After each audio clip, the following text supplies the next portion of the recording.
Olá pessoal, Joca aqui e hoje venho até vocês trazer a crítica e o resumo do terceiro e do quarto episódios de Anéis do Poder. Bom, esses capítulos, na minha opinião, não foram tão ruins, mas também não foram bons. Consegue me entender? Tipo assim, o roteiro da série não é tão ruim quanto o da She-Hulk. Acho até muito difícil algum roteiro ser tão ruim assim, mas ele também passa muito longe, mas muito longe mesmo do padrão de qualidade estabelecido na trilogia lá do Peter Jackson. E é difícil se importar com os personagens, porque eles não têm carisma. E olha que nem estou reclamando aqui dos atores, etnia trocada, que estão dando polêmica, blá blá blá, mas sim da própria protagonista, da própria Galadriel. Essa personagem é insuportável, simplesmente insuportável. E não é porque ela é mulher, ou porque é uma protagonista feminina forte, porque eu sou nerdola que não aceito. Não, é porque ela é chata. É porque ela está sempre com cara de feminazi que está prestes a surtar. É porque ela não demonstra nenhuma outra emoção que não seja arrogância e prepotência burra o tempo inteiro. Ela nunca sorri, nunca demonstra medo, não possui nuances emocionais como insegurança, felicidade, compaixão. É literalmente uma porta resmungona que até que ela tá sempre agindo de forma tão arrogante, mas tão burra, que chega a ficar impossível ter empatia por ela, cara. Eu chego bugar ao escrever essa personagem. Basicamente, os caras transplantaram a Capitã Marvel lá do filme 2019 aqui pra série do Anéis do Poder. Além disso, se você parar para analisar, basta pegar o Gandalf da trilogia do Peter Jackson. Logo no primeiro ato do filme, ele chega sorrindo quando ele chega lá no condado. Depois ele demonstra preocupação e insegurança quando conversa com o Frodo sobre um anel. E mais tarde, na luta contra o Balrog, Gandalf demonstra espanto, raiva e até medo. Por isso, ele até hoje é um dos personagens mais amados de toda a franquia. E o Gandalf, ele é um Maiar, ele é um anjo, ele é um ser espiritual extremamente poderoso que entra em contato com o próprio Eru Ilúvatar, criador de todo o universo de Tolkien, mas ele demonstra várias emoções humanas, mas não a Galadriel. A Galadriel, ela é simplesmente uma porta feita de gelo. Quanto à trama da história, nem tenho muito o que dizer. Ela segue cheia de conveniências de roteiro.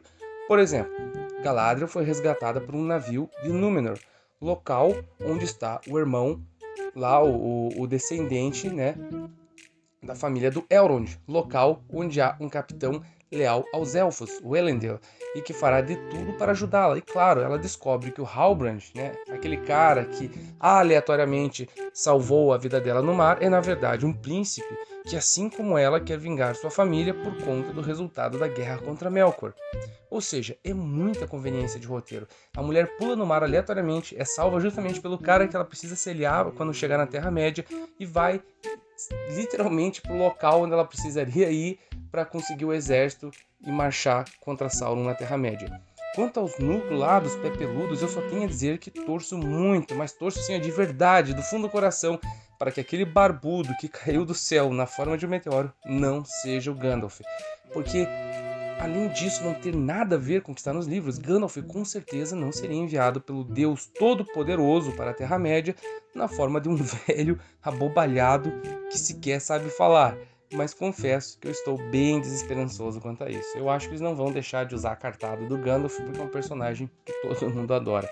No mais, tivemos a apresentação de Isildur, que para quem não lembra é o rei lá que inicia toda a treta do Anel na trilogia do Peter Jackson, quando ele se nega a jogar ali o anel no fogo da Montanha da Perdição, logo após ele mesmo ter cortado os dedos de Sauron. Ele aparece no terceiro episódio e não faz nada de importante. Daí no quarto episódio reaparece para ser expulso da Marinha de Númenor, espancado ali pelos seus amigos, né? Porque ele aparentemente sente tipo um chamado de interior, de que ele tem algo a fazer, uma ideia que ele é fixado, uma ideia do irmão dele, alguma coisa assim. Quanto ao núcleo do Legolas, nada de muito importante acontece. Ele basicamente tenta iniciar uma rebelião lá na prisão dos orcs, onde ele foi capturado, mas acaba apenas conseguindo que todos os seus amigos sejam mortos e acaba poupado da morte para ser solto e levar uma mensagem até os homens das Terras do Sul. porque, bem, é por pura conveniência do roteiro mesmo, né? Ele é um dos protagonistas, não pode morrer, então é assim que é. E aqui eu preciso ressaltar que o design dos wargs dessa série é horrível, cara. Eles basicamente têm uns olhinhos assim de cachorrinho sem dono, sabe? Que desarmam assim totalmente a aura de periculosidade que deveriam ter. Eu vou até pôr um comparativo aqui, o wargs da trilogia Peter Jackson, o wargs de Anéis de Poder. Teve até uma hora aí nesses episódios que a Galadriel descobriu que aquela marca lá do Sauron, desde o primeiro episódio, aquela curva assim com 3 pontinhos, né, que foi apresentada lá desde o primeiro episódio, era na verdade um desenho, uma simplificação do mapa de Mordor.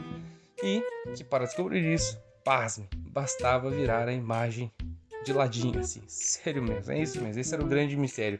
Simplesmente intancável, pessoal, simplesmente intancável.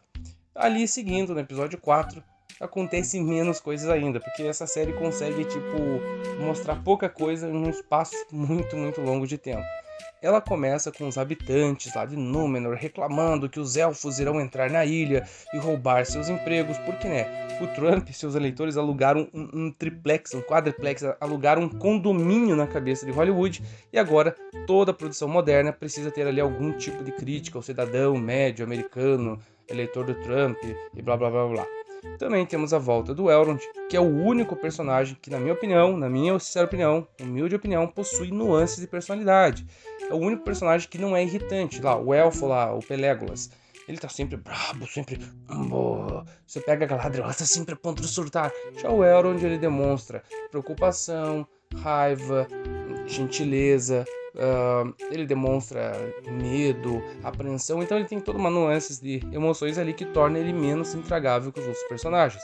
E a participação dele é a única interessante em todo o episódio 4, já que ele descobre que o seu amigo o anão Durin descobriu a existência do Mithril, isso mesmo, a prata dos anões, o metal mais leve que seda, mais forte que ferro, e é bom, é muito revigorante ver nem que seja ali uma pontinha de nada ali dos elementos da lore do Tolkien.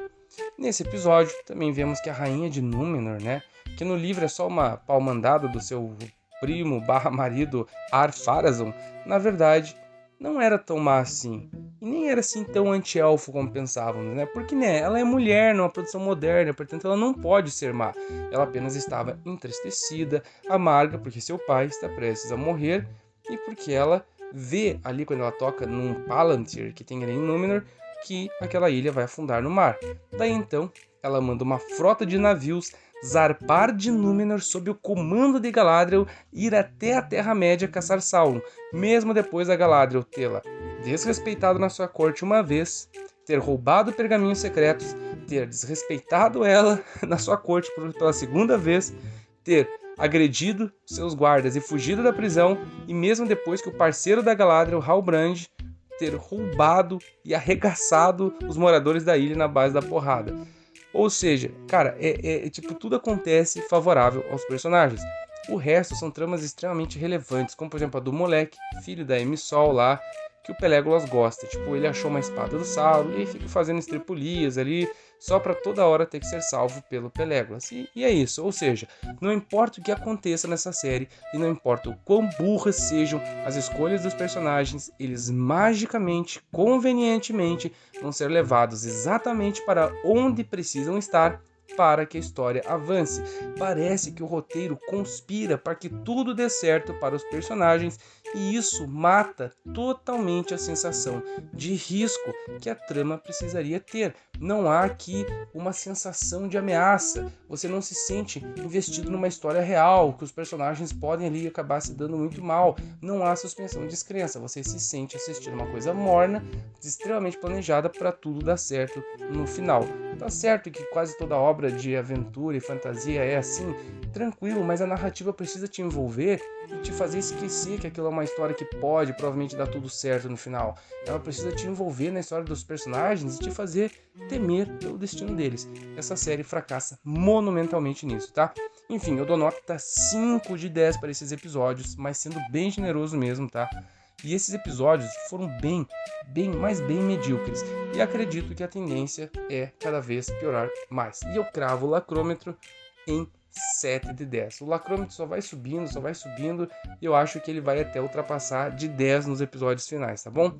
E pessoal, apoiem canais como o nosso, que trazem críticas sinceras, verdadeiras, que não tem medo da patrulha do politicamente correto, que se arriscam para fazer um conteúdo mais sincero para vocês, onde não tem passação de pano para a empresa, puxação de saco com mega corporação para ganhar presentinho, para ganhar favores, tá? Diversos canais como o nosso, assim por exemplo como Heróis e Mais, têm sofrido ataques de hackers e acusações de racismo, né? E em vários outros tipos de ataques por criticarem essa série.